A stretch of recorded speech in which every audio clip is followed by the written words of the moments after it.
Welcome to Trial by Podcast, a podcast featuring a bunch of nerds talking about A Song of Ice and Fire and sometimes Game of Thrones. Actually, quite a lot of the time, Game of Thrones. Today, we're going to be talking about some of the Season 5 news and photos that have been released of production. And also, we're going to talk about the good side of the show, because a lot of people seem to think we only hate the show. Which, we do hate it a lot, but not completely. So I will, everyone who's here, introduce yourselves. I'm Danzy of Danzy Reviews, the YouTube channel. Welcome, I am Baratheon, a nerd, as I have been introduced by Philip of Phil McCracken, maybe. I'm Tim from Donnelnoy, also known as Lord Steward on Donnelnoy. And I am Ray Muniz. I'm a self-published author, but you probably know me better as the admin of the Usurpers Anonymous of Westeros. Ooh, published author, fancy.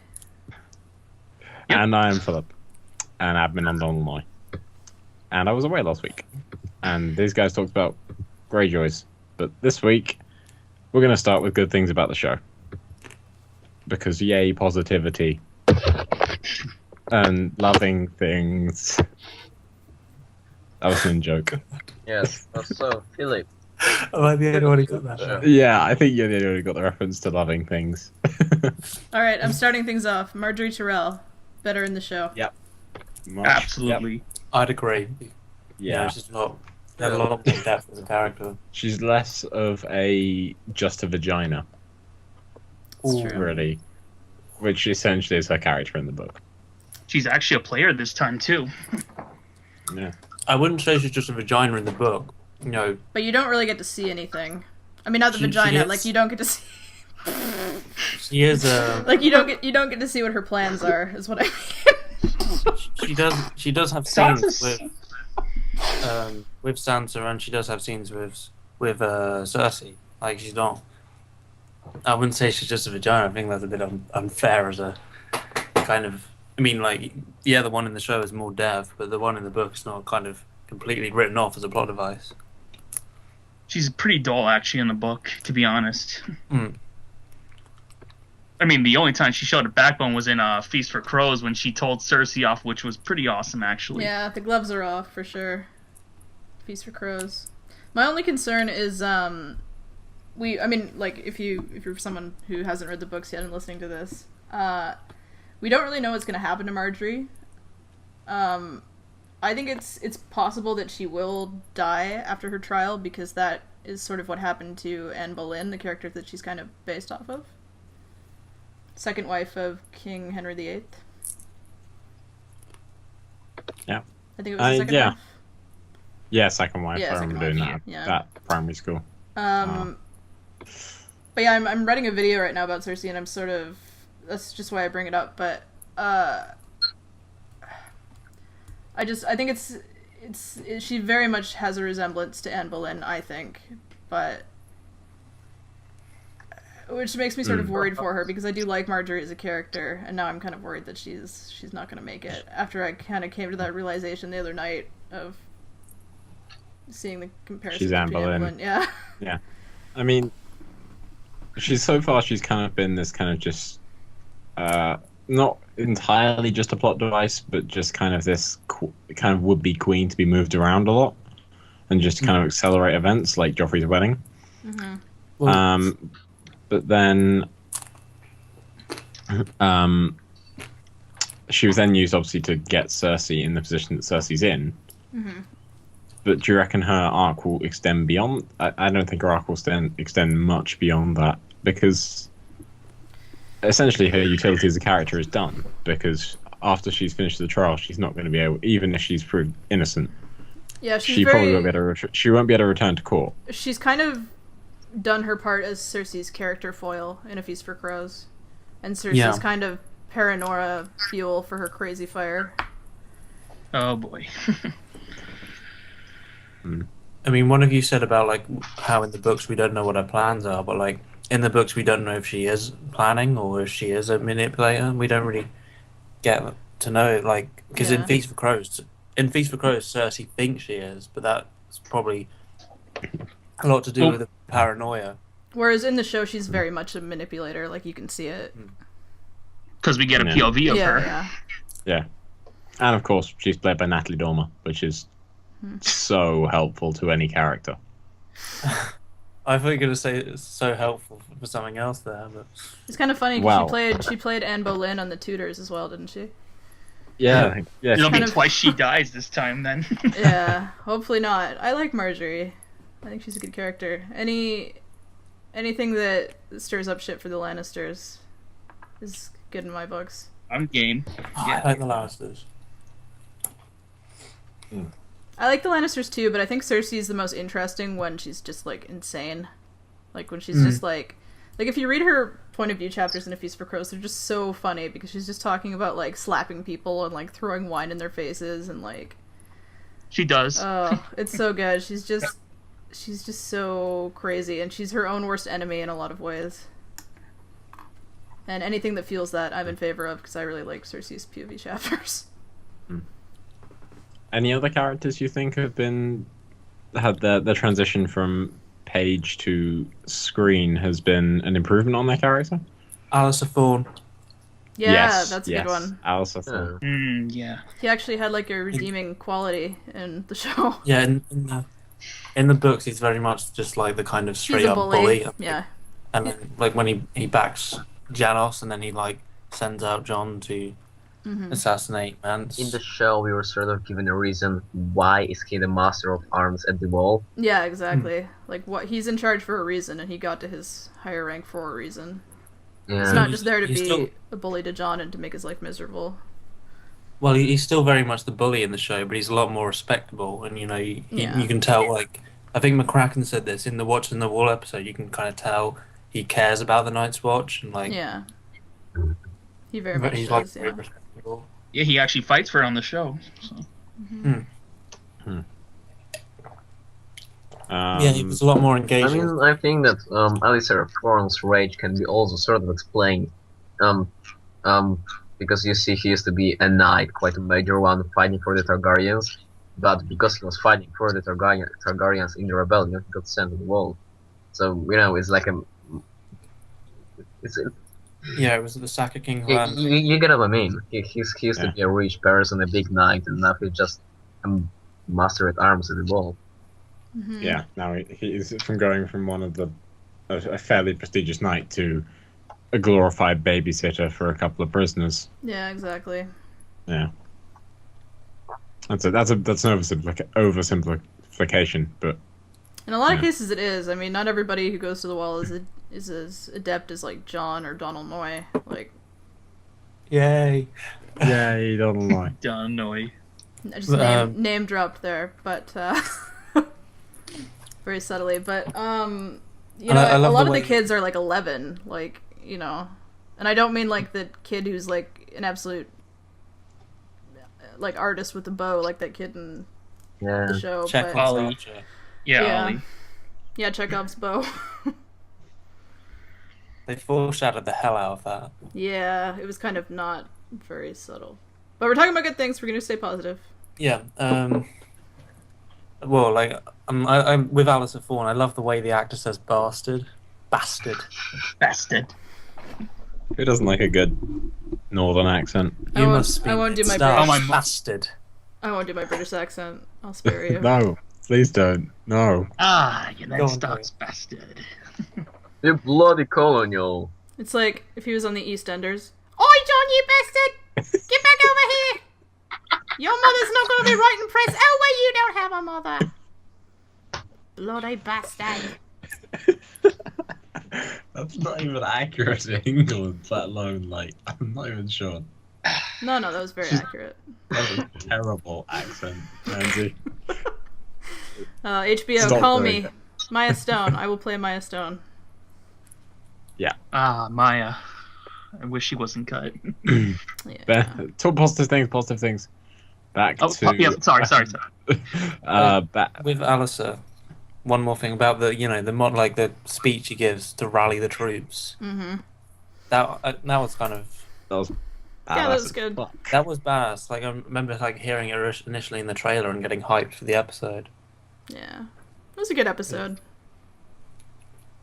Very good Excellent episode. Mm-hmm. One of the best. Yeah. And yeah, other characters, Bronn. Shay. Oh, Bronn. We'll start with Bronn because I've got positive things to say about Bronn. I I personally really like the way they changed Bronn in the shows, because in the books he's just a mercenary that doesn't really care about Tyrion, although they spend so much time together. But in the show you can see the way they had this relationship, and he has to leave Tyrion although he doesn't want to.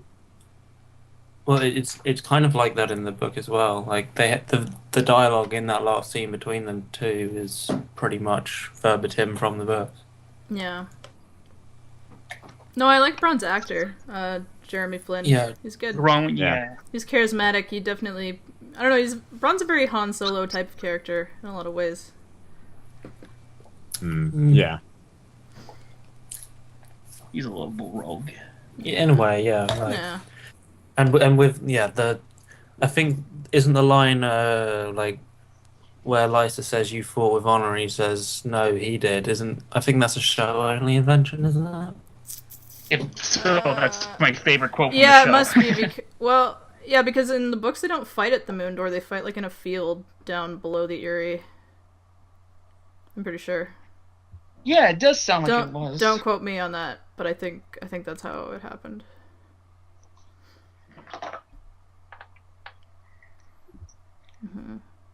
If I can say, I actually kind of like Locke better than his book counterpart Vargo Hoat. I think that Vargo is a little, I don't know, cartoony.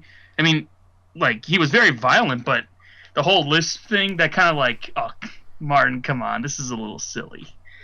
Yeah. And the whole like Locke on the show, I think he was pretty funny actually, and he was a lot more, I don't know, more realistic for the show, I guess. Plus, Noah Taylor kind of looks funny.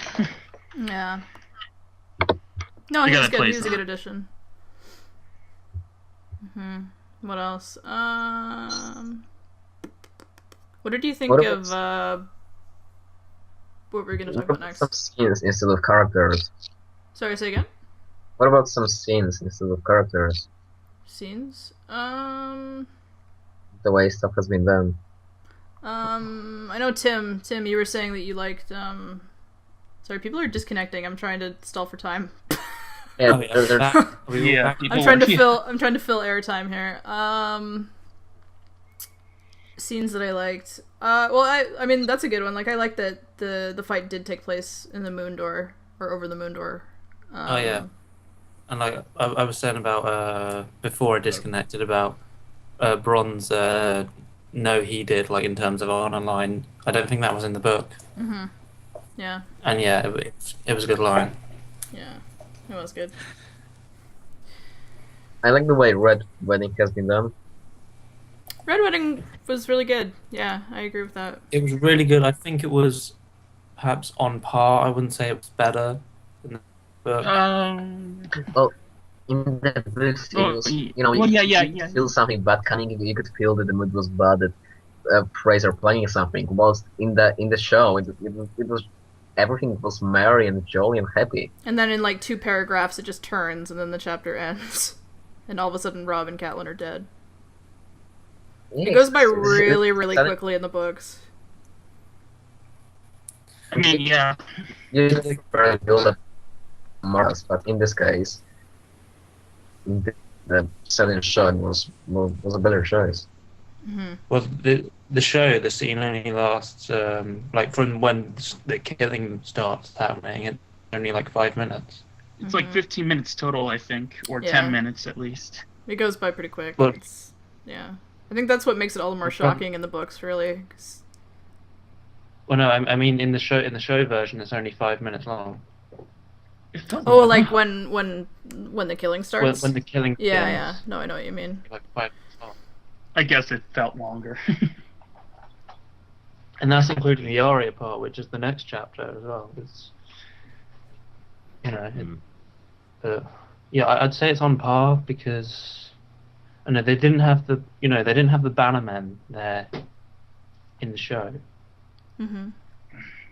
so there was kind of a lack of like which they kind of made up. They made up for a bit by killing off Talisa, which was, I suppose, it started out as a shock to everyone because Talisa Actually, didn't exist. Yeah, that's something. I mean, did you guys like Talisa better than Jane Westerling? I think she was a better Her actress was character. fine. It was just the character, I guess. The character was cliche and kind of modern. Yeah. I think the character was better You than know, Jane even Westerling's Rob- character, but not as well fitting, if that makes sense. Yeah, I I didn't think like that she was Hatred- from the Eastern, or not the Eastern Kingdoms. I'm thinking World of Volantis. Warcraft. Sorry, Essos and Volantis, but she didn't have an accent. I thought that was kind of weird.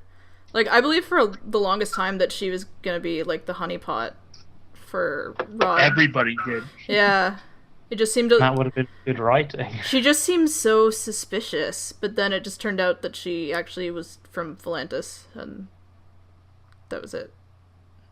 Yeah, and she's just some common-born person, not even Yeah. a minor noble. Even Rob Yeah, she is a minor to noble. marry a commoner whilst being one of the most major lords in all of Bartek. Westeros. Whilst Bartek, being a she, bloody king. Bartek, she wasn't common. She was a noble from Volantis. Yeah. If anything, she was actually more noble in the TV show because the Westerlings were just like this tiny little house from the Westerlands that barely had any lands. And weren't But really. still nobles. Yeah, they weren't very Okay. high ranking. It's perhaps due to the fact I'm tired. That's okay. I told I'm not going to do well today.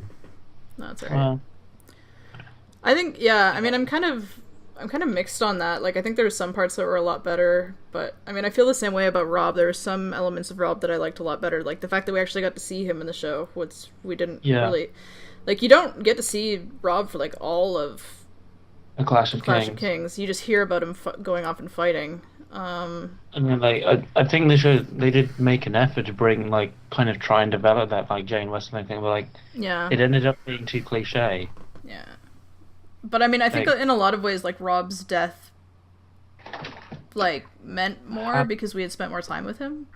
Yeah. Had they gone down the route of, like, see, this is the thing, I don't want to be kind of negative about it, like, they didn't, like, reveal about Bran and Rickon's deaths to Catelyn and Rob in the show, and had they gone that route, and then he, like, out of grief, Wait, had in season 3, I think they did reveal it to, like, Rob hears about the deaths and he tells his mother about it.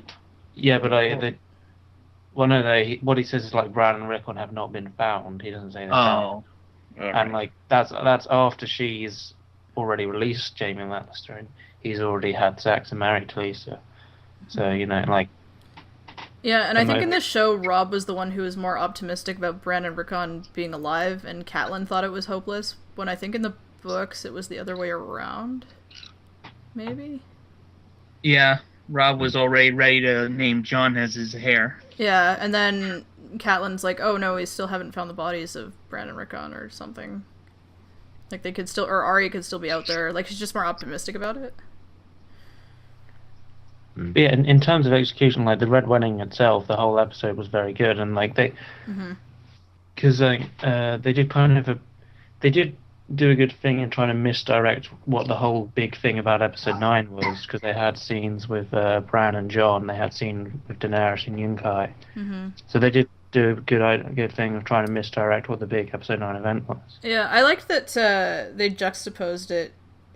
I think it was the next episode with Bran talking about the Rat King. Because that's something that really easily could have been left out, but it was still there, and it sort of it foreshadows possibly the demise of the Freys and the Boltons, and that it's not okay. And to the just Manderleys, yeah. hopefully. Yeah. Well, I don't know. Did anybody else notice that Wendell was at the Red Wedding on the show, or was that just me? No, was he? I noticed it. I didn't notice. Like, Wendell was, yeah, he was there. He just didn't speak, but you could tell he had the mermaid, whatever they call it, on his shirt. I was like, it's him. Ah. That was cool, actually. I was very happy to see that. But Manderley has not been cast for season 5. What the fuck's going on? Well, you know what? I I think that hope he might just be so. such a minor character that he might just make it into like one episode. Maybe. They gotta have the North Remembers monologue. Yeah. And Dallas has to have something to do, otherwise he's stuck at the wall, like, with show material. I don't... But We're trying to be positive here, aren't we? Yeah, we're trying and failing miserably. Not failing miserably. I'm optimistic that HBO, having just known about, is it Simon Manderley? Help me out again. I just blanked out there. Yeah, but the fact that he was at the Red Wedding, maybe I have a glimmer of hope now that maybe the Manderleys will be in season 5 or 6. Yeah, it's like a Just that background little character. yeah. But yeah. He'll just be like a guy walking in the background eating a pie, and everybody from the books will be like, "Yay!" And then people who only watch the show won't get it at all.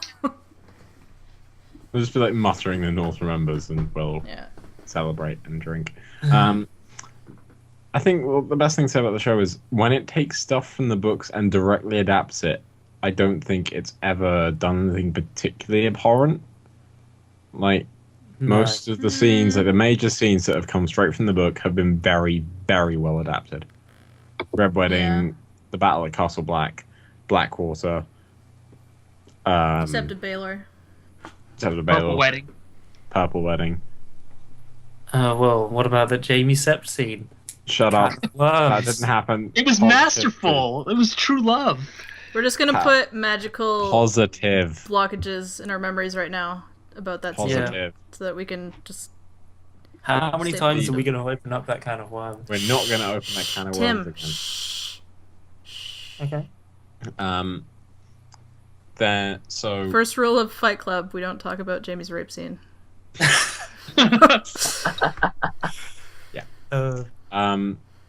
Well, the scene where Daenerys banishes Jorah, that was kind of badly adapted.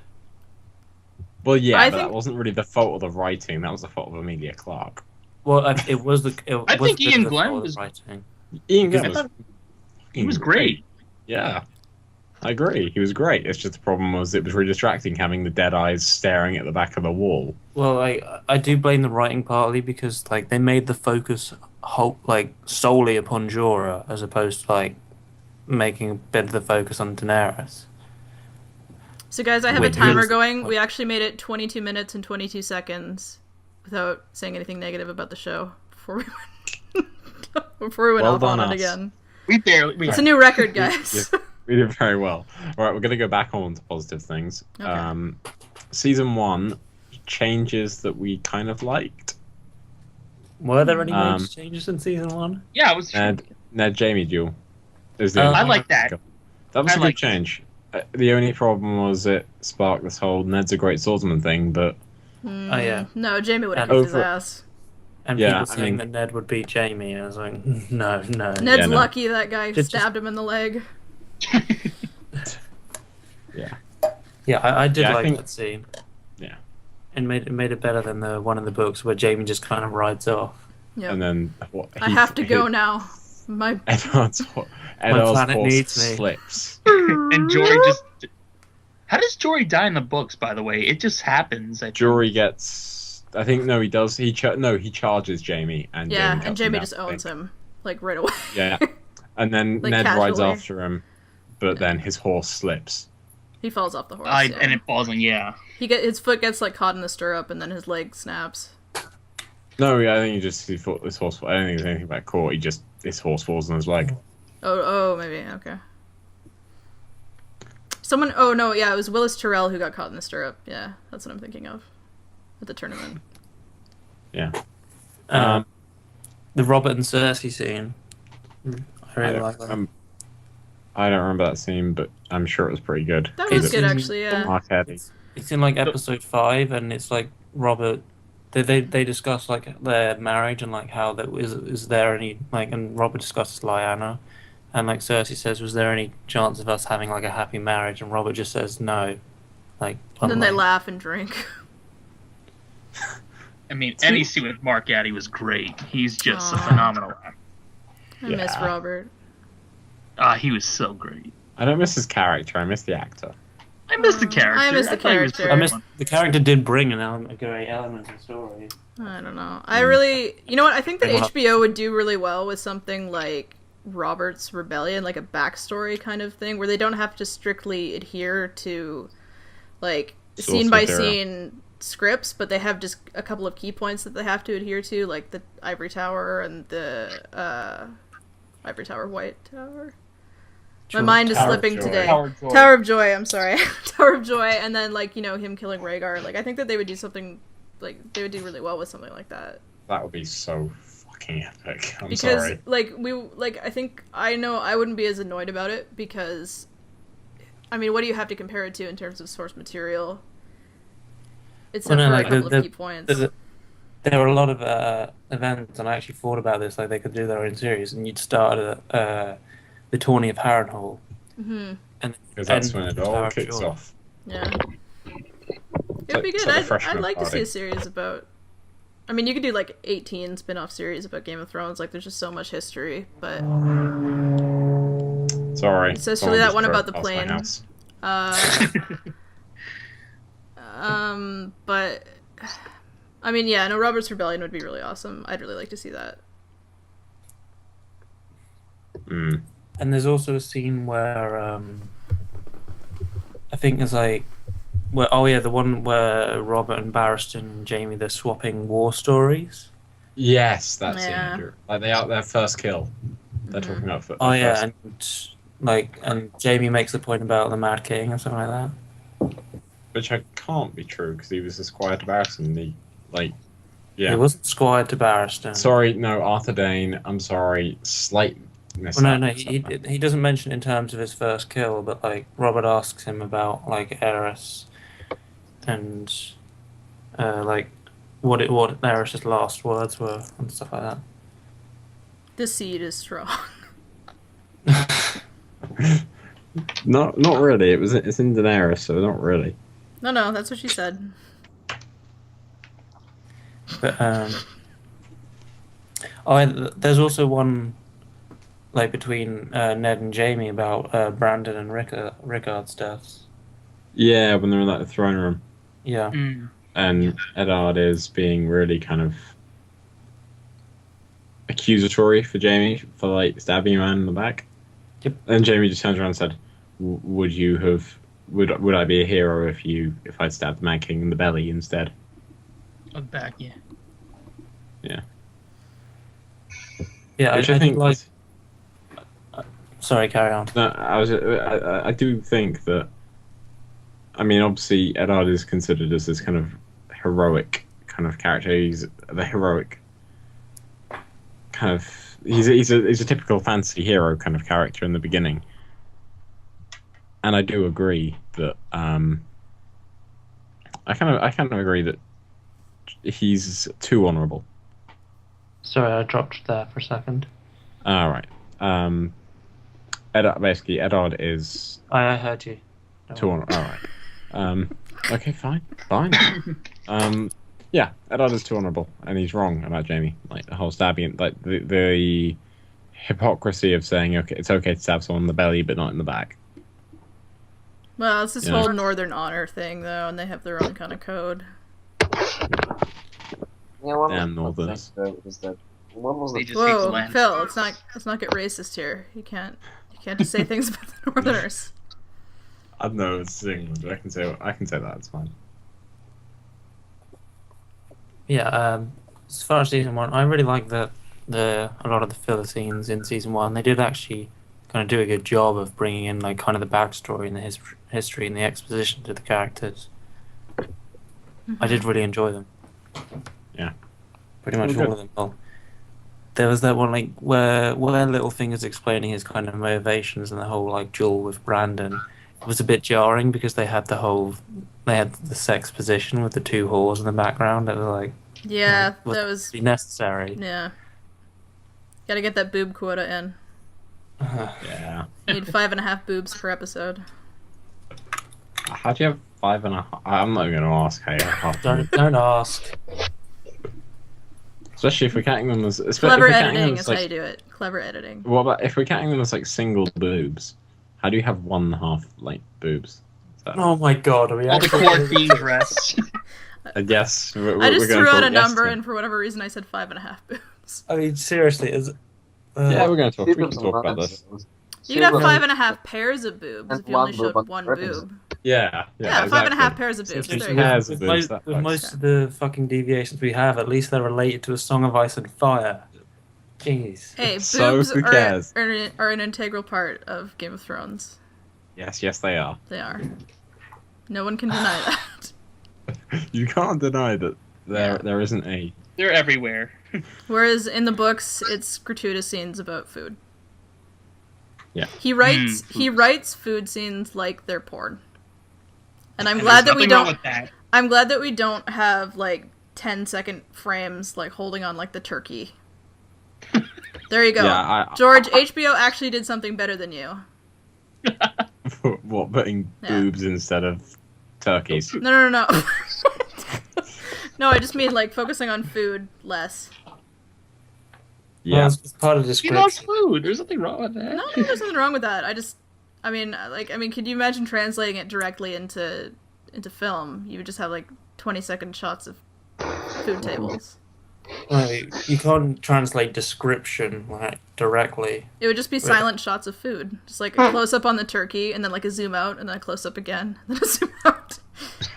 Just like a panorama. And then like around, jump like, the cuts, and dinner then table. it like spins around, and then there's like a blue filter over it. It's like the Star Wars think- slide cuts. You know what I mean?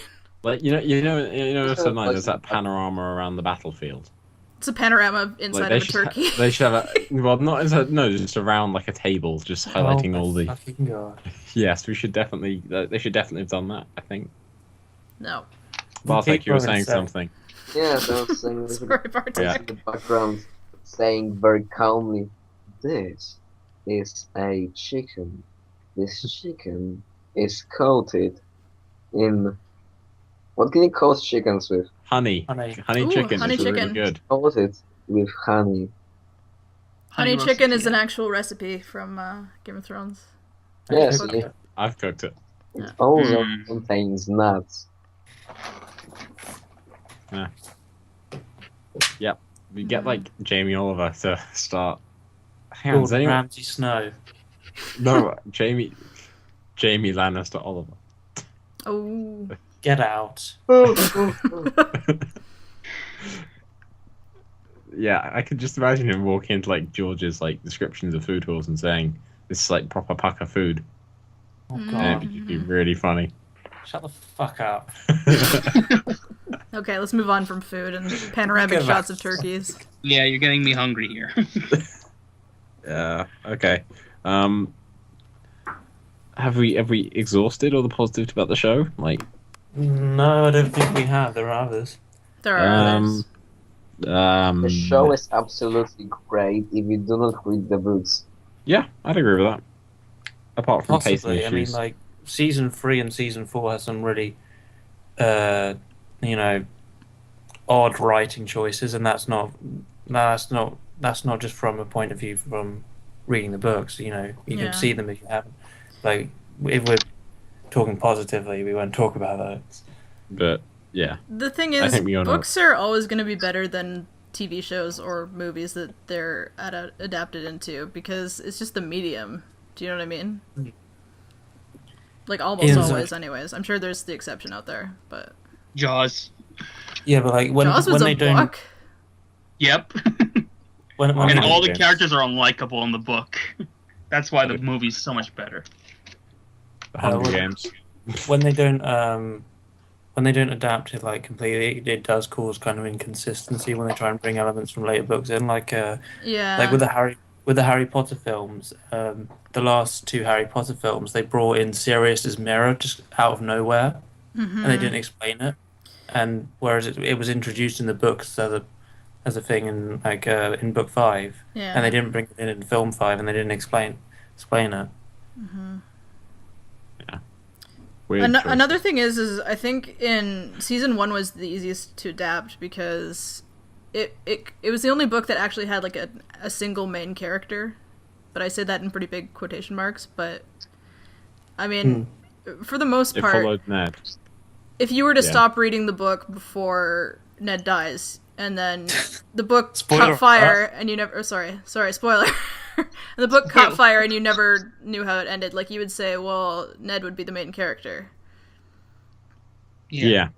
I Definitely. mean, but then the thing is, in season 2, you have Stannis, you have Brienne, you have Margaery, you have Olenna Tyrell. The universe expands so much by the second book, and I think a big problem was they were trying to create cool characters, but then still have time for them, even if they weren't necessarily important.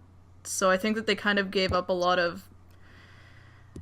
They shoved in characters that maybe weren't needed or important for fan service instead of for plot sake, if that makes sense. Yeah. There's a lot of filler scenes. There's with a lot Tyrion. of filler scenes with Tyrion because Tyrion didn't have a huge part in the first season, but he got so critically acclaimed that in the second season he was the main character. Yeah.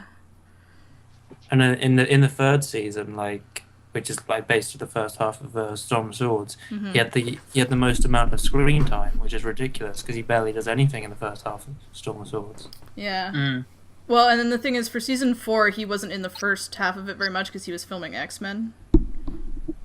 Yeah. Peter Dinklage, but yeah, I mean, he's very much become the main character. Where it's like there's been a couple of characters that have become more the main characters when they're not really any more important than any other POV. Him and it's Tyrion and Daenerys who are basically the faces of the show. And Jon and Arya. John. Those not are the so four much. big ones. The Wall's been given the shaft. Yeah. To be honest. Until season 4, the episode centered around it. The Wall storyline has been kind of given the shaft. But well, I think they tried to sort of beef it up a little bit with them going to Craster's Keep in season 4. I think that was I was okay with that change, to be honest. Yeah. He needed something to do, and I wasn't okay with it. I wasn't okay with it tying in with Bran's story, but he needed something to do. Do you know what I mean? Like, because in the Storm of Swords, they're just sitting there waiting for the wildlings to come, the entire book. Well, I mean, I'm generalizing, but you know what I mean. Because they split Storm of Swords into two, because Jon starts at Mans Raider's camp and has all this development of the wildlings, and then breaks off with them in Queen's Crown, and then gets back to the Wall, and then, the very next chapter is the wildlings attacking. Yeah. So, it's because they had the cutoff point with him. Yeah, but they had him get there at the end of season 3, so they needed to have... Yeah. He had to have something to do, because he's such a popular character. Yeah, see, I did actually like the kind of Craster's Keep thing about, him... it showed him, in a way, taking on more of a leadership role and, making Jon more of a obvious as a capable fighter, etc. And I did like the fight with him and Carl Tanner. Yeah. But, the whole bit with Locke being there and... Yeah, that was kind of weird. That was really convoluted to get Locke all the way up there and then get him killed. Yeah. Because I was just questioning, why did he not just kill Bran there and then? Was he asked to bring him back? How was he going to get back over the Wall with Bran? I mean, Ruse was very, what's the word? Vague with what he was asking. He's like, bring me those two boys. So I'm assuming, probably alive. Mm-hmm. But how was he going to get back over the Wall with Bran? I guess as good as mine, I guess. He will get he has powers and ram the Wall with his member. Mm-hmm. Okay. I think we've now got to the end of this kind of section. So I think we have we go. I think we're currently talking about the changes in season 4 that we didn't necessarily like. So yeah, I called this towards the end of its section. We can still talk about because we've talked about changes, but we can still talk about things the show's done actually well. In terms of adapting kind of book quality, it's it could have been a lot worse. I mean, really, when you think about it, as much as we complain, it could have been a lot worse. Well, yeah, but it could have been a lot better. There was with Oberyn. It's a double-ended. George R. R. Martin talked about taking it to someone else, but they wanted to make all these changes. They wanted to combine Renly and Stannis into one character. Oh my god! Have Robert have one brother that wanted to usurp him. Well, so I mean, it really could have been a lot worse. It could, but then again, they haven't cast Greyjoy bros. It's I don't know. It still could have been a lot worse, though, in my opinion. They could have had Ned Stark be just, I don't know. survive. Be at the Red Wedding or I don't something know. like that. It could Well, have been so much worse, really. But I no, don't like that argument because as soon as you start saying, oh, look how much worse it could be, you've run out of arguments for how good it could be. exactly. That's No. like I said. I know I'm it's like making you could excuses say- for it, but I'm just saying that we should all be thankful that like Michael Bay didn't direct Game of Thrones. Yeah, like saying it could be a lot worse. Blackwater might have been great though, with all the Saying, explosions. saying Sorry. it could be a lot worse, you can easily counter it by saying, "Well, it could be a lot better." See my point? It's I don't know. Like, I mean, I think like I don't really have any complaints about season 1 and 2, really. no. Any complaints No, I have probably about the season best. like I don't have any complaints at all about season 1, but in season 2, any complaints I have are pretty minor. Season 3, I was mostly just bummed about Stannis. It's season 4 where it kind of took a really, really slippery slope after the 3rd episode. Well, Yeah. season 3, like the pacing was kind of very off, Yeah. and like within the episodes and over the whole series as well. Like they fixed the pacing within the episodes in season 4 quite a bit, and like they had fewer kind of switches from character to character, so it was a lot more tightly focused, and I think they did improve on that. But like, the writing was still a bit too inconsistent. But speaking of season 2, there's a scene I want to talk about with Theon's execution of Sir Roderick. Oh yeah. Yes, I That was a good really like change. that scene. it's a really good. Yeah, it's a great scene. And like the music that goes with it and Theon's facial expression and stuff like that. It was a very well acted scene.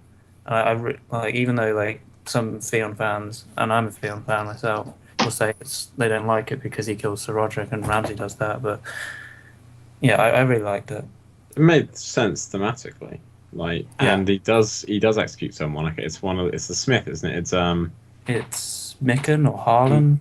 It's Yeah. Micken, I think, yeah. Micken's the Smith. Mm. Yeah, like I did really like that scene. Yeah. It was good. And Theon's final conversation with Maester Lewin. That's like it's kind of in the book, but not really. It's not as like emotional. Yeah. His conversation with Ramsay as well, when they're just going back into the Dreadfort, where he talks about how his real father died at Winterfell, or in King's Landing. Yeah, that's that the scene. thing. Yeah. Alfie Allen is a very kind of like good actor. You wouldn't well, like, he hasn't really done anything like major before, has he? Yeah, I No. don't think so. No. But He's the son of a great actor. speaking And the of, sister, and the brother of a horrible singer. I liked her song Alfie though. That was funny. Well, that makes one of us, Speaking of- right? That makes one of us. Speaking of scenes that had more emotion in the show, like I think Jaime's Kingslayer monologue, I actually preferred that one in the show than the one in the book. It felt more The emotional bath in the scene, show. yeah. That was good. Well, I think even on page, everything has the similar tone. Like, it's quite hard to convey the same level of emotion you can convey as an actor. Well, sometimes you can convey tone, but like the scene with the Taisha reveal, like I did get the sense that Tyrion was very fucking like kind of really Yeah. upset and angry in the book. Yeah. But like when Jaime was giving his Kingslayer monologue to Brienne in the book, I didn't really get a sense of him being upset or emotional. Yeah. Whereas, Nicolas really conveys that on the show. Yeah. I mean, the thing is, that's almost like an argument you can make again over just like the mediums between screen and book. You know, like how is like, and it might even depend on you as a person, or it might depend on the director or on the writer of the novel, like how you get more of a reaction as a viewer out of it, or a reader. Yeah, but like in terms of like the show as a whole, like standing on its own, like the acting is for the pretty much majority is like second to none. Yeah. No, I mean, and you know what, the casting is really good too. Like Like, I don't really have any complaints over, like, who got... Like, I wouldn't say that anyone was miscast. Syrian Hines as Mance Rayder. Like, it might be because of the writing, but I don't get a kind of sense of charisma from the show's Mance Rayder. Most actors are good, but they do not necessarily look like the characters they're supposed to be. That's... I mean, like, for me personally, that's not as important as playing the part of the character. And, you know, Missandei was aged up. Yeah, quite considerably. Pretty much everyone was aged up. Yeah. Yeah, but like Missandei was hugely aged up because she's at an age she's supposed to be the same age as Arya. She's supposed to be a kid, like a prepubescent kid. Yeah. She's supposed to be like 10 or 11. Yeah. And she's aged up to like a 20-year-old or something like that. Yeah. And it seems that they did that just for titillage. Yep. Yeah. Gotta meet that 5.5 boob quota. Yeah, I don't have any complaints about the acting apart from Emilia Clarke and Sybil Kelly. Sybil Kelly, I don't really care about because, I mean, at the end of the day, Shay wasn't really that important of a role. Perhaps early Kit Harington. Yeah, that's kind of the one thing that I would say is I didn't really like Kit Harington very much, although to his credit he has gotten better, but he's just, I see him as so much more jovial in the books. Like, he's not so mopey and just down all the time. Like, he jokes around with the other characters, like in the beginning, and like, he talks about his brother and how they used to fight at Winterfell, and, you know, he gets darker later on, but at the beginning he's very much a 15-year-old kid who's having fun, do you know what I mean? In some ways. In the books. Sorry? I saw him as very mopey in the books. Did you? I don't know. Yeah, I didn't see him as being very fun-loving. Well, fun-loving for a Stark, anyways. Yeah, but at the beginning, Kit Harington made him seem like a depressed teenage boy. He was a bit depressed. Like, the scene in the book where, like, he's at the Winterfell feast. Yeah, he gets drunk in the book, and he has a good time, but in, like, the show, he doesn't have much of a good time, like, because he has a talk with Benjen, and he gets, like, depressed, like, he gets angry. He tries to have a good time, Tim, okay? And then he stalks out, and he's crying. And then he has the conversation with Tyrion, like, because he's all pissed off, and then Tyrion says, like, oh, it's not so bad, I'm a dwarf. You know, all dwarves are black his eyes. Mm-hmm. Yeah. Alright, I take it back. I don't know, I just... something about just the way that he's facial expressions don't really change, or at least they didn't for the first couple books. Not at all. True. I don't know. I just felt that he was less flat. And I feel really mean saying this to this actor because it's not like he's very experienced, and it's not like he's been in a ton of stuff, but... I think he got much better. I think if I could recast someone, like anyone in the series, it wouldn't be Emilia Clarke, it would be Jon. Ooh. I'm sorry, Kit Harington. I'd recast Emilia Clarke. I don't care about Daenerys, though, is the thing. Like, I don't like her character, so no matter who you cast her as, I'm not gonna care. Yeah, but the thing at is... least we get a better actress. Yeah, like, even fans of, like...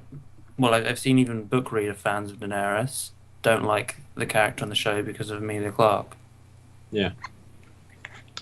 I just never liked her. She has one. I know that's a really controversial opinion, saying that I don't like Daenerys on this podcast. It is really odd because, like, she actually, I've said this before, that she seems to act better in Valerian and Dothraki than she does in English. Yeah. It's I think most of the time in the book she was speaking in Valyrian, wasn't she? Well, yeah, well, we don't know. Yeah. It's or Dothraki, or... They didn't write English or Dothraki down in the books. Yeah. Because the common tongue, in quotation marks, isn't as big in Essos. Common tongue, that's the one. Or Westeros, if you like. Yeah. But... we've kind of covered the acting. So, like, I'll talk about the cinematography. I think is very good. It's not like I think Breaking Bad has the best cinematography of a TV show. But I'd say the cinematography on Game of Thrones is still like fucking up there. It's brilliant. I haven't watched Breaking Bad. You need to. It's a very important part of your learning curve for everything in life. It should be shown in schools, is what you're Breaking Bad. saying? It should be shown in schools. I'm saying, in high school, it should be mandatory watching. No, elementary school, I think, really. I mean, you said Okay, you said it's subject. mandatory for my learning curve. Well, yeah, but it's quite an No, adult show, no, so- it's fine. Everyone, Phil thinks that Breaking Bad should be shown to 8-year-olds. Yeah, definitely. That is on record now. But, Hey, 8-year-olds are watching Game of Thrones, so why not? God, I don't think 8-year-olds should be watching Game of Thrones. That was And a it's really not sweet it's not lesson. because And of the I- boobs and the swearing and the violence, it's because these characters aren't good role models. and I don't No. think 17-year-olds should be allowed in the British Airways Business Lounge. Wait, what? You heard that, Maisie. Sorry. Act your Sorry. age, girl. we were I going had to so throw that well. one in. We were going so well at being relatively positive, and then bang. We can only keep it up for so long, guys. It's kind of like That's what she said. It's really Wow. hard. That is what she said. Smart. But yeah, like the thing with talk, like there's that scene in season 3, which is another first scene with was it Tywin and Joffrey? Oh yeah, that You know the one, scene like- was good. like That's a it- good scene. Like the cinematography, and it makes it clear that Tywin is like standing, above him, and he's the one in power. Even though like Joffrey, like and Joffrey's very I much can't afraid of explain him. it. The way they angle the camera and stuff like that. Yeah. The costumes Music's are really good. I like the music. Oh, amazing. Yeah, Yeah, the music is excellent, and especially in season 4. Yeah. I like that soundtrack the most. No complaints actually, about that. And well, even though people have said Stannis' theme is quite sinister and kind of villainy, I really like it. It's serious. I wouldn't say it's sinister. It just sounds serious, which I It think sounds fits him mythical, well. actually. Yeah. brilliant. That's why it's the introduction to this podcast. And also, and the Greyjoy theme, I really like that one. Ah, very piratey. The Winterfell theme is good too. And that's so so sad. Played very So aptly to sad. Sansa building the snow castle. Ah, Of that course. scene. Yeah. Scene's so good. That's a very feelsy scene. Snow castle. Not in the Winterfell. well, not so much in the show, but Not so much in the show. I wouldn't. It's feelsy until Sansa slaps Robin, it wasn't. and then it It wasn't kind long of enough. it takes yeah. a different tone. It wasn't long enough because they kind of just had her standing there, and then like the next shot, she had already built the castle. Bartek, what were you saying? I was telling you to stay positive. That was the first thing. And the second thing I said was that the costumes are really good. Oh They yeah, that's a good point. Like I remember looking at Margaery's dress during the Lion and the Rose, and there was like this beautiful like silver filigree that like of like thorns and roses that went around like her waist. Like somebody put like a lot of effort into that. And I like how like you can tell like and the Tully armor, that was awesome too. Like the fish scales. Oh yeah, the scale. That was fucking awesome. What else? The Winterfell, like they all wearing like bear and wolf cloaks. Like it just, I don't know. It fits really well. The costume Oh. designers have read the books. Is all I'm saying. They have And, definitely and read the Owen- books. And Oberyn's Oberyn's armor, like this whole snake-like. Yeah. No, that was good too. I noticed that, yeah. Oh yeah, and I suppose I in a way I am kind of looking forward to season 5, and it just kind of with the whole Dornish costumes. It's a different culture. Exploring Dorne. Yeah. Even if we get no Ariane. Positive. Listen to done questions. Have we done? Do we want to move on to questions right now? Because we've got one and one we might have already covered. It's like having an alcoholic with a bottle of whiskey they're in not front of going him to and do- saying, "Don't drink it." Like we're just so So addicted they're- to bashing the show. We just need that sip, and then we get carried away and we'll chug the whole bottle. So we're not going to do news for season 5. We can do that after. I mean, it might probably won't take very long because it's not a lot of news. So questions. We've got 2 on our page. One of which we covered about 3 or 4 podcasts ago, but we can. What was the question? Okay, question 1, which is the one we've done before. Brienne and Jaime at the end of Dance with Dragons. What do you think happens, and what would you hope happens? So, what do you think will happen, or what do you hope will happen? Something involving Lady Stoneheart. No Yeah, shit. Well, obviously it's gonna involve Stoneheart, but I personally hope Brienne goes unhonorable. She breaks the oath with Stoneheart, and together with Jaime, they just get away, sort of, and kill everyone, and it's gonna be like Victorian, but in a duel. Oh my god, I'm so tired. Poor Bartek. Yeah. Oh, poor Bartek. Ray, what do you think?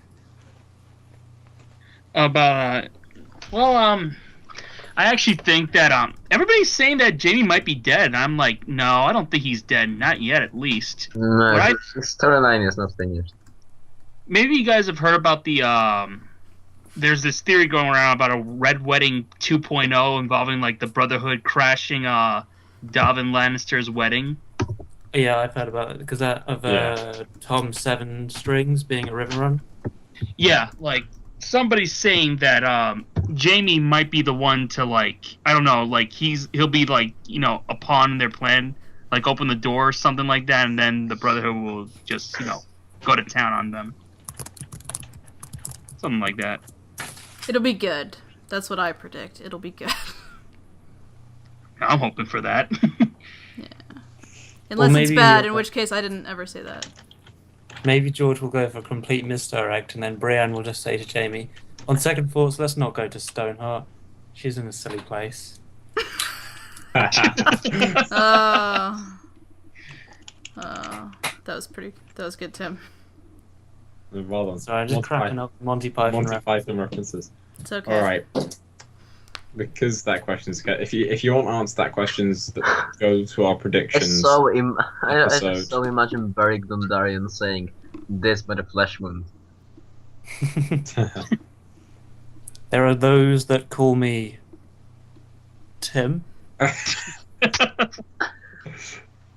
Yeah. Yeah, if you want to find out more about Brienne and Jaime, go to episode 2 and listen to that because we talked a lot about it then. Or Tyrion saying, "But we have the holy wildfire grenade." Can we stop making Monty Python references and get the fuck on with this podcast, please? Okay, want? another question from fans, perhaps? She's a witch burner!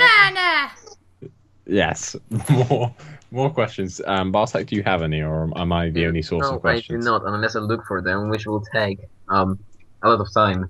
Well, I'll do this. We can invent some of our own. Here is a question. Why does Cersei have a fan base? Why not? I actually really like Cersei, and like I said, I really loved A Feast for Crows. I just love to watch her get more and more crazy. I found it so entertaining. I personally don't like Cersei. She's a bit too feminist for me, even know what I mean. But I can understand how. I don't think she's a feminist. I just think she's a bitch. What's the difference? Whoa. Whoa! All right, Let's not go. Whoa! Let's not tackle serious issues. There. Let's stick to. She's a likable bitch. She is. She's an interesting bitch, if nothing else. Very. She's an interesting bitch. She's an interesting character. That's the thing. You know, It's and like- she's a lot grayer than a lot of people think she is as well. I think. Yeah. Because she does have this redeeming quality of loving her kids, which is, I mean, it's far more well explored on the show than it is in the books, I think. Yeah. Mm. And There's another positive for the show. her best moments are kind of when she's caring about her children and when she's concerned for them, I think, yeah. But that kind of feeds about. I mean, I've heard a lot of people say like their kind of least favorite part of the book, their least favorite plot device is the Maggie the Frog prophecy.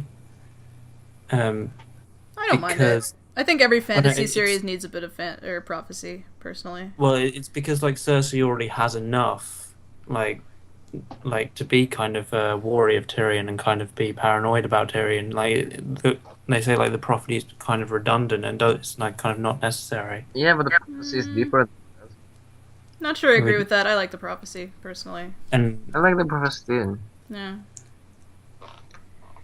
And the prophecy is not just Tyrion being the one who kills her. It's also about her children dying. It's about the queen.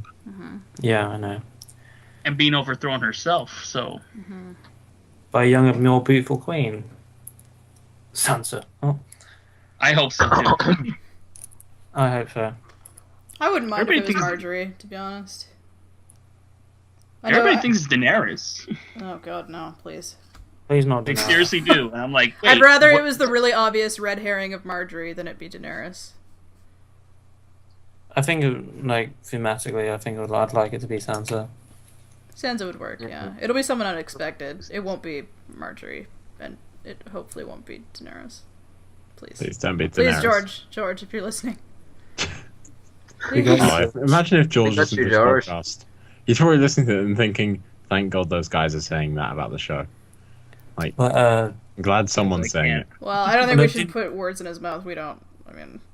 Didn't Gino say before, like, what was it, like imagine if George is listening to this and just shaking his head because we've got a...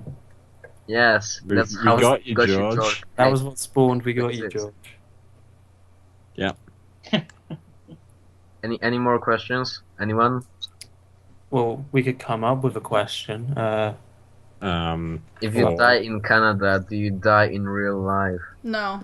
We Alright. had this discussion before the podcast. It's like... Yes, but I like this question. Imagine, pick your favorite MMO, like World of Warcraft, EVE Online, whatever.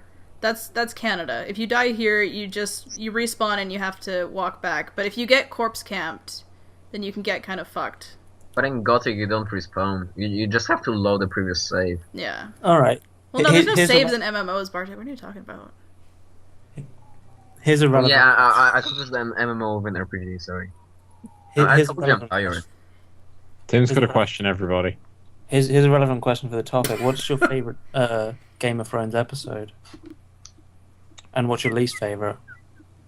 Breaker of favorite Chains myself. is least favorite. I like Blackwater. Yeah, that's mine, too. My favorite would probably be either Watchers on the Wall or I don't know, one of the ones in season 1. My favorite's Winter's Coming, episode 1, season 1. Yeah. I want to say My that least too. my least favorite is Misa, finale of season 3, because it's just, it's fucking ridiculous. They crammed all the storylines into one episode and made some really illogical writing decisions. Was it worse than Breaker of Chains, though? Yeah. Yeah, These Yeah, feelings? This is so because- bad. like, put it this way, they have in Misa, like, there's a bit where, because in the episode before, like, they had the Queen's Crown at the windmill Mm-hmm. with Bran and Jon. Yeah. Like, Jon leaves the windmill first on horseback, right? Mhm. And then in the next episode, like, for somehow Ygritte on foot comes out of him in the open. She catches up with him on foot out in the open. It's weird. And then, Bran meets up with Sam at the Night Fort Mhm. on foot. He walked there on foot with Hodor. He meets up there with Sam on foot, and then Sam on foot travels to Castle Black and gets there, sends off the Ravens, and then Jon gets there on horseback, and Sam's already there. Maybe John's Yeah, just a but- really terrible horseback rider. It makes no sense. Maybe he's bad with directions. Like he went like all the way to like maybe he went to like the wrong tower at the wall. I was holding the map the other way.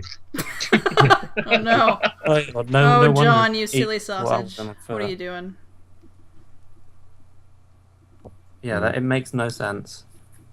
Yeah, that's right. That's a good point. I never noticed that actually, Tim. There are some weird distance traveling things, even in the books. Asha and Oh, her Asha's thing, Asha yeah. spacecraft ship. Oh yeah, Ashes. Asher sails all the way around Westeros. Yeah, Under that a was year. that was That really weird. speedboat. She must have taken some of the rivers. I guess they wanted us to assume, but she would have had like. How did she get? No, actually, yeah, that doesn't make sense. Because how did she get away on? All the way boat?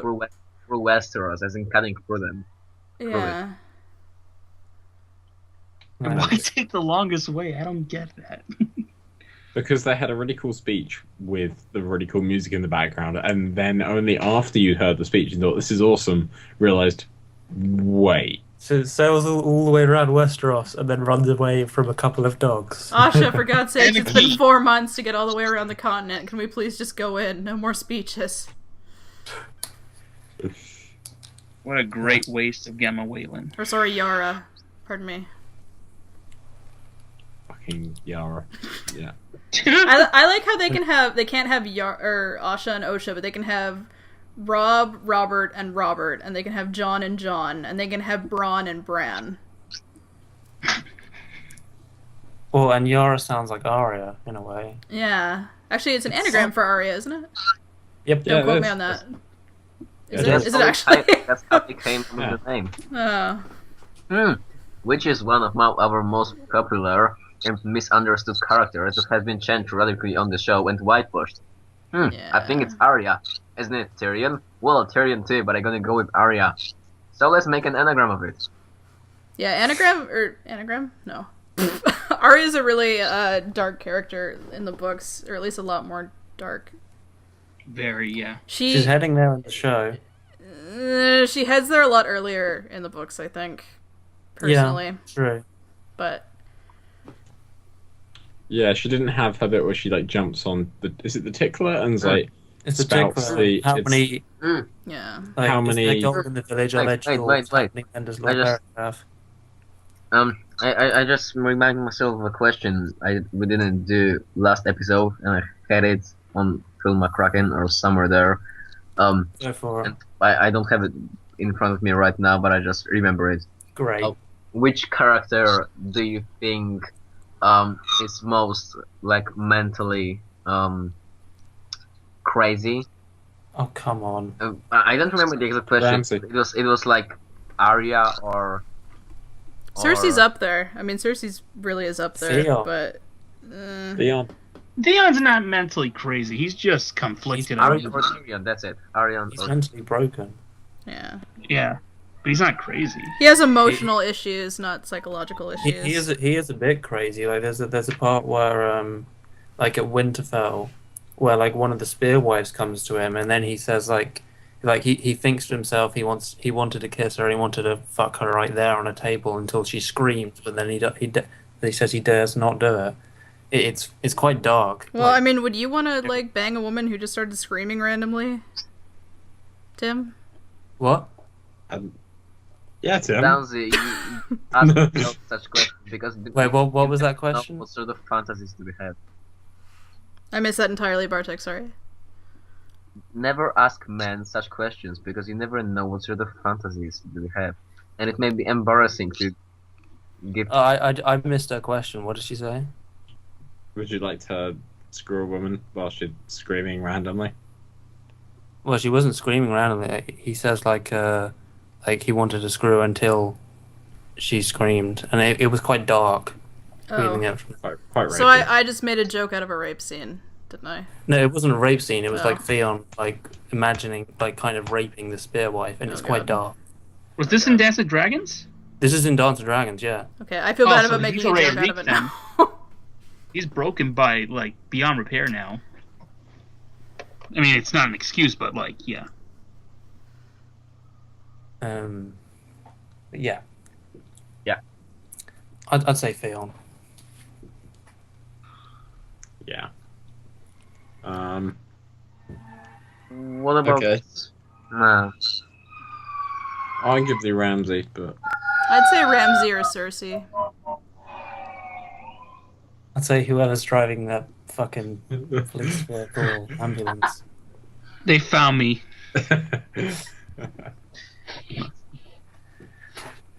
It's Interpol. It's going after me. He just found out about the 78 people I murdered and hidden in my cellar. 78. In my Sure. cellar. Or my cellar. My cellar. In my cellar. I It's still don't know going- which one it is. It's going to go for France and then for Germany. Poor And it's going to Bartek. storm into Poland. Just say my cellar again. Just say it. Nice. My cellar. I can't tell either. I could go either way on that one. 78 is not a high number. Like, come on, you gotta step up your game. Hey, come on, I'm not low niders or something. See, I think we're giving like a bad example to all of our listeners. I'm just Kids, young, if you're at home listening to this, don't kill people, please.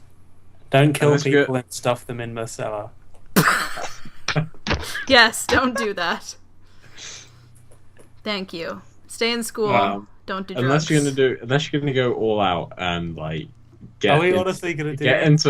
As long as you get into 4 digits, you're good. 4 as long as digits.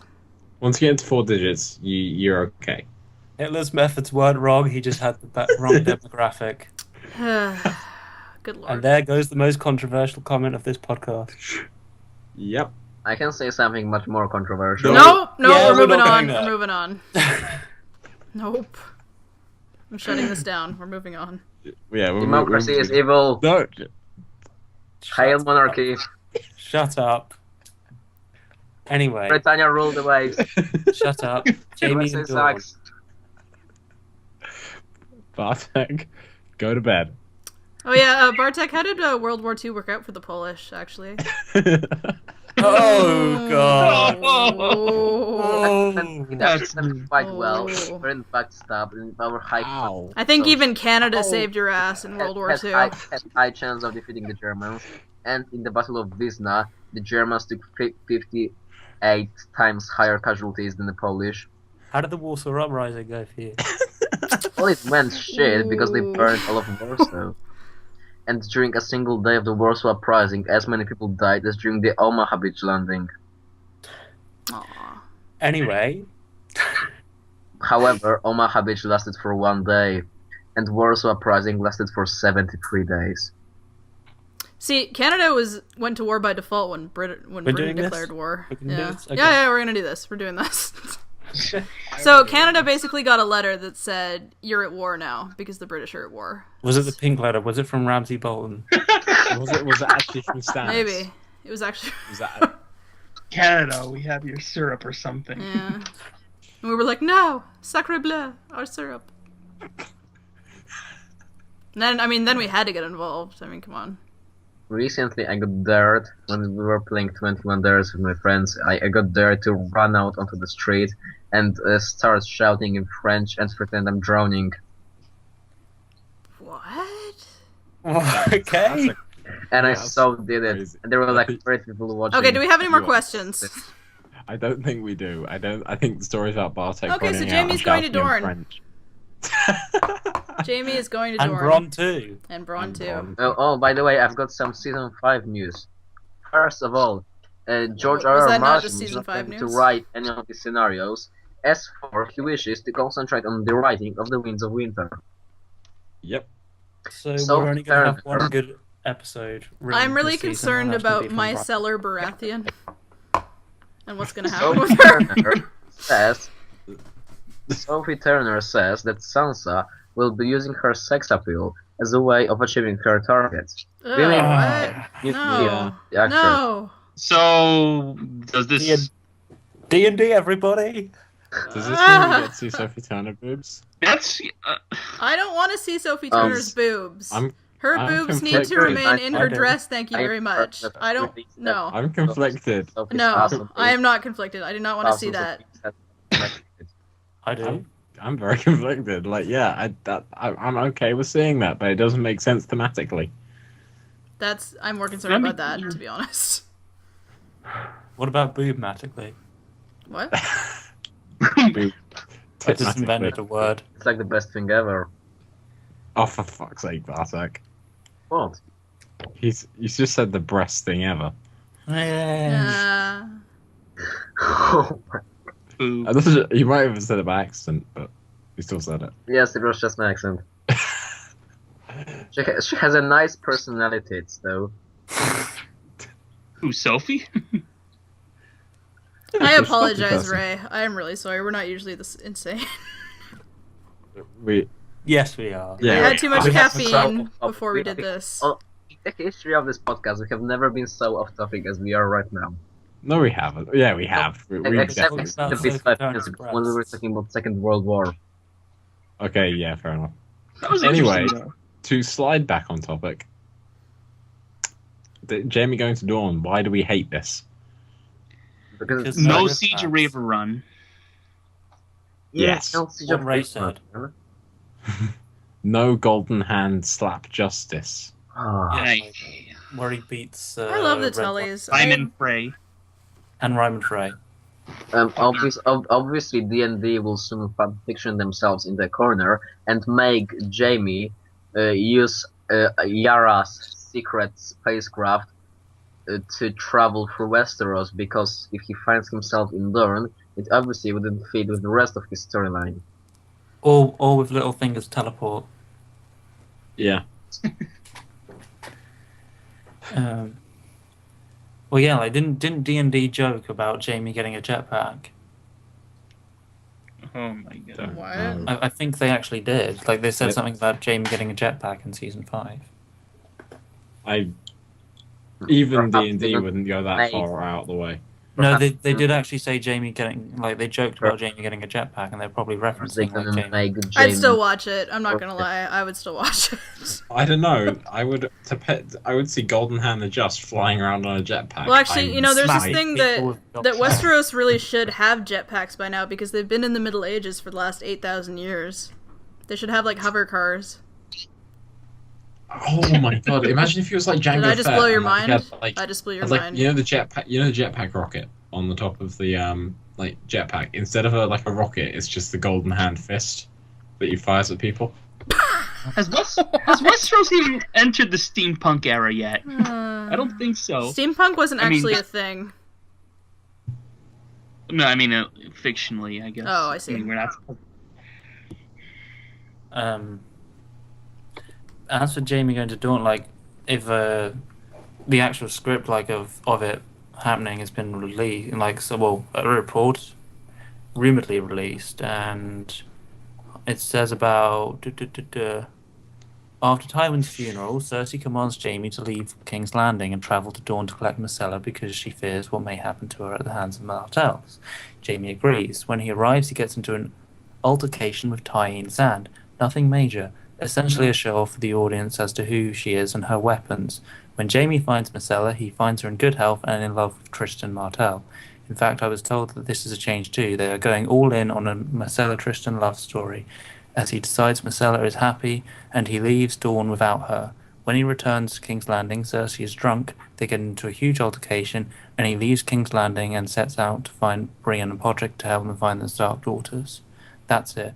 I know nothing about what else happens other than with Jaime. So, I mean, if this is correct, then they end up where they're supposed to be. Kind In- of, in but the he's not end. doing the Siege of Riverrun, which is kind of an important Well- plot point. I hope so, at least. It kind of questions why they brought in the Blackfish at all. Yeah. And that's true. Edmure, pretty much. Well, Edmure they need for the Red Wedding. But Yeah. It's craziness. Yeah, I missed the lack of Tullys in the last season. I love me some Tullys. but yeah, like the whole thing, like Jaime finding out Myrcella's happy with Tristan and then going back. It's like, well, what's the point in him going there? Well, then? my job It's is the done, waste. and then he like dusts his hands and like rides back. His hand No, his hand. Sorry, right, of course. And then it falls off in the is sand. insensitive. So he Then. goes all the way to Dorne to just to find out Myrcella's happy, and then he's like, okay then. It is really weird. Just that. It's just weird. And tying sand with weapons? Yes. Yeah. They've given a knife. Maybe. There's gonna be like a 2v2 fight between Bronn and Jaime versus Tyene and Obara. That's all I can think. Plane isn't supposed What's to be the a fucking point? I know, fight. she's my favorite sand snake, so I'm like, what is this? Yeah, she's the one who's the It's daughter supposed of the to be- Septa, right?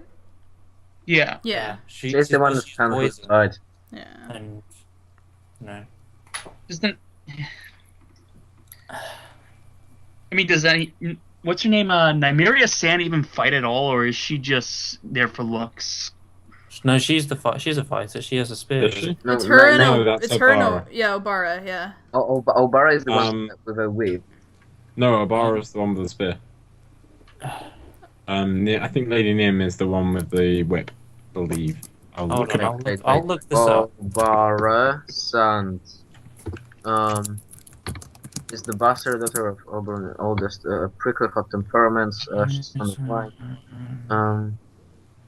Wielding a spear, a whip, and a round shield of steel and copper.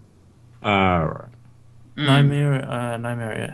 Nymeria has all the beauty that her eldest sister, Baratheon, lacks, but is no less deadly.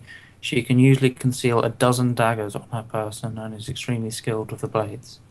Okay, so they switched up Nymeria and Tyene. I get it. How do you conceal a dozen daggers on your person? Wrists. Haven't Wrist. you played Assassin's Creed? No. Wrist. Well, especially if they're going to be in Wrist, skimpy wrist. clothing. Like, how are they going to manage Bicep. that? Well, there are those Yeah.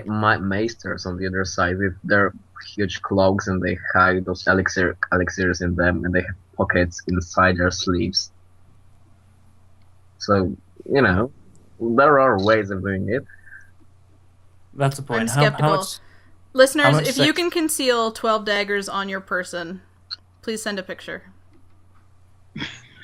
Competition Okay, time. give me a few minutes. This is the Make competition that of your the week. profile. But be safe. Make sure they're, like, not sharp. I don't want anyone That's to the get... point. How much to sex Oh, position damn it. are we going to get from the Sand Snakes? A lot. Sex position. I mean, like, I'm okay with the Abara's- one who's playing not Tyene. The other two, they're okay. Abara's supposed to be kind of ugly, isn't she? Yeah. She's the husky one. I don't think she's necessarily ugly. She's just... Yeah, but like she's not supposed to be anything of a No, looker. Or, I don't... Isn't she supposed? No. Isn't she supposed to look like her dad? Because I always thought that she had his eyes or something like that. It was I the don't widow's know. peak. Obara, They all have a Yeah. widow's peak, yeah. boned woman. Obara is a big-boned woman, near to 30, long-legged, with close-set eyes and rat brown hair. This is yeah, Obara? like, Yes. Oh, okay. but like the actress they've got to play her is, she's not kind of big or, brutish or anything. She's actually kind of short, I think, that actress. Yeah, Whereas I think Obara's supposed to be taller. Yeah, she is. I mean, then again, the actress they got to play for Brienne, she's not really like bad looking at all. Like, No, she's a model. yeah, I know. Yeah. And they kind of tone it down, like That's... without. You know what? Let's not things get that make after them for that, because every TV show does that. Like, every TV show. Yeah. Like, even, like... I know J.K. Rowling was saying, like, Hermione, like, is not as pretty as Emma Watson is. Do you know what I mean? No. Yeah. Yeah, like Like, that. Like, they do that with everything. That's just according television. to the internet, Emma Watson is the hottest person on Earth. And I'm pretty sure Hermione wasn't supposed to be the hottest person on Earth. No, she was supposed to be, like, a nerd with, like, frizzy hair and, like, Yeah. Yeah. Yeah. What shall we do now? What should we talk? Do we have the quiz, Bartek? We have the quiz to do. I'll just finish the news for season 5 that I've got in front of me. That I've been reading out beforehand. So the last of the news that I had is that Maisie Williams says we may expect more scenes where Arya shortens her list and avenges her family. I didn't hear this news, but I didn't hear about that either. I That wouldn't. doesn't make sense. The only Yeah. unless she's gonna kill in the show she's got Beric Dondarrion and fucking Forest of Myr and Walder Frey and Alessandra on her list. Is she Yeah, gonna that kill was them? weird, having Thoros of Myr on her list. And Ilyn Payne's still on the list too, despite the fact his actor's not going to come back on the show.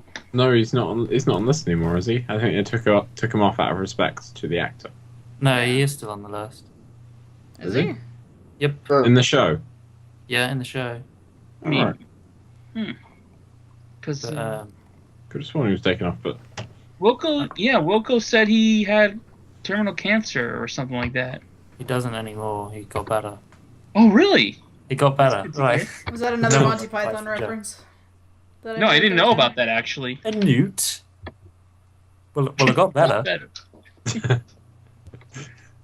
Well, the important thing is he's not dying. He's, I mean, really. he's not dead. You know. All right, so yeah, It's a good maybe thing. It's a happy ending for him. I think he's So- doing better. Gary So what does that mean? Like she has Cersei, like in the show version. and Melisandre. Yeah, Something she like has that. Melisandre, Cersei, Walder Frey, Forrest, and Beric. Samarin, still on her list. Like, is she gonna kill one of them? I don't think so. I think I can't see her like arc because she's going to Brava, so I can't see her arc. At the end of season 5, she's already back in Westeros and she's killed someone major. Yeah. Maybe Sir Meryn or somebody goes to Bravos and then she kills him there. Possibly. Like I don't see why though. He's a Kingsguard. Hmm. The Yeah, Kingsguard That's shit. fine. He's got really shit after Barristan left. I mean, Meryn doesn't have a point in the books after like now. I think so. They can get rid of him if they want. Yeah, he can hurry up and die. I don't give a shit about him. So I mean, it might They be don't just- have any other Kingsguard actors on the show apart from Jaime and fucking Meryn Tran. and Boros, but They he's don't like in the Boros. background. They don't have Boros on the show, do they? Oh, Yeah, they always mention him. He's like the background guy. Well, is he acted or is he just an extra? No, just- he's there. He's at the wedding. He's the one that's behind like Joffrey as he's choking. that guy. The guy who isn't doing The guy that does nothing. That's Boros. Oh, of course. Why am I not surprised? Like, yeah. I was gonna say that. But yeah, with the but- Maisie Williams thing of Bartek, I thought you were going to bring up. Actually, no, I can't say, or I'll be shot. Can I? Let's just not talk about it. Let's just not talk about it. Yeah, we're not going to talk about that. We're not going to talk about it. How's that quiz going, Bartek? Well, the quiz is finished and Tim has all the questions, so I hope he Okay. is going to Do ask you, someone want to send them to me? If do you want me to read them? Wait, I'm just gonna post the leaderboard so Ray may have a look at it. Okay. Meanwhile, Ray, do you know what the quiz is about? No, I don't have it in front of me or something like that. Well, obviously you don't, because we are going to ask you the questions. Okay. No, we're not going to give So- you the answers and the questions. That's that'd make it a little bit Tim. too easy, I think. Tim, can you No, all right. shoot Hold me a on, question? Phil. For God's sake, Tim. Phil, do you have the Okay, I've got them. Right. Oh. All right. Okay, Ray, you will be asked 10 questions. And you have to answer them as well as you can, and the questions will be timed. However, the quality of you answering the questions is more important than the time you answer them in. So, for example, if you answer 9 questions in 2 minutes, it's better than answering 8 questions in 1 minute. Okay? Okay. So, can you see the leaderboard that I just posted there? Okay, do you want me to lead the leaderboard? So in first place we have Stannis Baratheon King, admin of Stannis Baratheon Chuck Norris, who got Okay. 9.5 out of 10 in 1 minute and 47 seconds. Second place we have McCracken, who got 8 out of 10 in 2 minutes and 22 seconds. Then we have the admin on House Lannister, who got 7.5 out of 10 in 2 minutes and 8 seconds. In fourth place, we have Death Dick Follard, who got 6.5 out of 10 in 1 minute and 25 seconds. And in last place, we have the admin of Daenerys Targaryen is overrated, Matt, who got 6.5 out of 10 in 2 minutes and 12 seconds. See, Oh, Ray, wow. think of it this way. You're a producer for Game of Thrones, and you want to make sure that you have as many boobs in your episode out of 10 as you can. Okay. Okay. Can you do that? I can Okay. do that. Okay, so Ray, what place do you hope to take? How many And boobs? Like, How many boobs today? I would say See yourself. 0. Aw. Don't be so negative. It's a very positive episode. Yay. Except Jamie going to Dorne. yeah, we don't like Boo. that. Boo.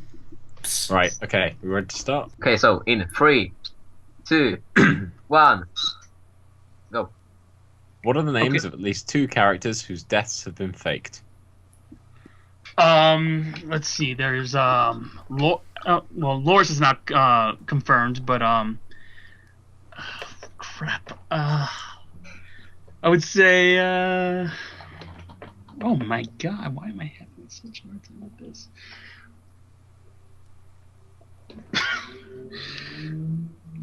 Next Oh my question. god. Yeah. Next question. Yeah. What free city does the Tatter Prince come from? It was one of the free cities, I believe. Was it Lys or Bravos? Is that your answer? What's your answer? I need your answer. Lys. Lys. Give the names of at least 2 people in the Windblown Company. Garrus Drinkwater and Quentin Martell. Yeah. What was the name of Oberyn's squire? Damien Sand. Name at least 4 people that were King's Guards before the rule of Robert Baratheon. Arthur Dane, Gerald Hightower, I believe, Lewin Martell, and what's the other one? And Jaime Lannister. Doran Martell refers to him and Oberyn as the viper that Slithers in the grass, or hides in the grass. Give the names of at least 2 people that accompanied Quentin to Essos. Garrus Drinkwater and Arthur, forgot his last name. But yeah, those 2. What is the seat of House Tarly called? Oh, damn. Next question. Which knight of the Kingsguard perished in a riot in King's Landing? Oh, what's his name?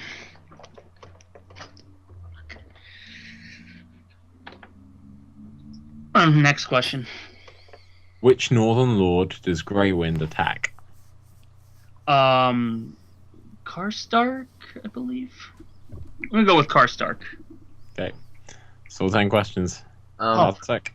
Okay, so it's 10 questions, and you finished in 2 minutes, 23 seconds.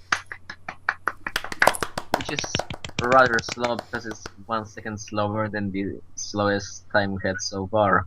Yeah. And now I'm not sure what questions have you answered right because I was sort of busy counting up the score. I know the first one you got wrong because you didn't give an answer and it took you half a minute not to get it. The second one was wrong. It's Pentos. The Tatar Prince comes from Pentos, not Volantis. Was it Volantis or Pentos? Pentos. Yeah, Pentos, not Lys. The 2 people in the Windblown Company you got right. Oberyn Squire you got right. 4 people in the Kingsguard you got right. The Viper that's in the grass you got right. Then the names of 2 people that accompanied Quentin to Essos. What was your answer? It was Garrus Drinkwater and Arthur something. I forgot his last name. Okay, that's good enough. That's right. Seat of House Tarl you got wrong. Knight of Kingsguard perished in a riot you got wrong. And Northern Lord the Grey Wind attacks. It was Great, John. It was Greyjoy, not Karstark. Yeah, I just realized at the end. I was like, fuck. So you got 1, 2, 3, 4, 5 questions right. In 2 minutes 23 seconds, which puts you Lean last. forward. Lean forward. Oh. There's no build up here. You're last. I'm sorry. So how many boobs was it? That's 5 bits. Hey! 5 So boobs, yay. Not 5.5. So we're not quite a quota. Well then, Well, roughly. Some of those questions were pretty hard, though. To be fair. Yeah, they were quite hard. I think that was your hardest one. Yeah, I would say it was too. okay, then I'm gonna put a H next to his name. Okay, cool. Hard Okay. mode. And it always makes him Heart bloody mode. hard. Yay! I got the heart. I mean, one of the questions was it like Quentin's companions, and the windblown question. You could answer those like with the same answer. Yeah, and this time the questions were pretty tricky. Well, when you said windblown, I was like, well, Quentin's obviously one of them, so might as well just. I wouldn't have got that because I did not give two shits about Quentin Martell's storyline. Yeah, I kind of liked Quentin's story, Did so you? that's why. Yeah, No. I felt bad for the guy. The guy died for freaking Daenerys. Like, Sorry, you know what? Somebody has to that's like him because God knows I don't. It's not even that I don't like him. I just he did not need a POV. He did not need a POV. I think he did like to, give us an unbiased view of Daenerys. I did like that too. Because like Daenerys- he shows us like what kind of hellhole Astapor has become. Wait, is it Asapor? Astapor, yeah. Oh. I heard you say Asapor. Astapor. Because like the wind, like he lands and meets other windblown and Astapor, and like it's like a whole hellhole. Like that. Oh god. Asapor. Yeah, I heard you say Asapor. Okay, I think we're coming to a conclusion here. Stop So, stop it, all of you. Just stop. Okay. Just I stop it. had stop too it. many Red Bulls before we recorded, and I'm Probably really did. sorry to everyone listening, and to Poland, and to It's fine. I think there's a. Not colonial. Bartek speaks for all of Poland. I, the Emperor of Poland, forgive you, Dancy. All right. All right, okay. Poland. All We're right. done. I hope you've enjoyed listening to this podcast. Although, Will Bartek, shut up. forgive you. Bartek, shut the fuck up. That is gonna probably end up being our catchphrase. But yeah, I hope you've enjoyed the episode. Please check out the pages that are in the description, especially Usurpers Anonymous of Westeros. Did I get that right? Yep. I got the entire title right, but Yeah. that page, excellent. Yeah, it's a good page. Lots of interesting, fun things. Yeah. So lots yeah, of analysis and stuff. if you've enjoyed the video, like the video, tell all your friends, get hype, subscribe. Yeah. And have a lovely day, evening, afternoon, whatever. Ooh, fucking leave a time comment it is as for well. you. We like comments. Yeah, we like comments. Discussion is comments. always encouraged. Yeah. Us Just- a poor. So, have a nice day. Bye. A nice night if you're in Europe right now. Like, Shut up. it's 2 o'clock here. No.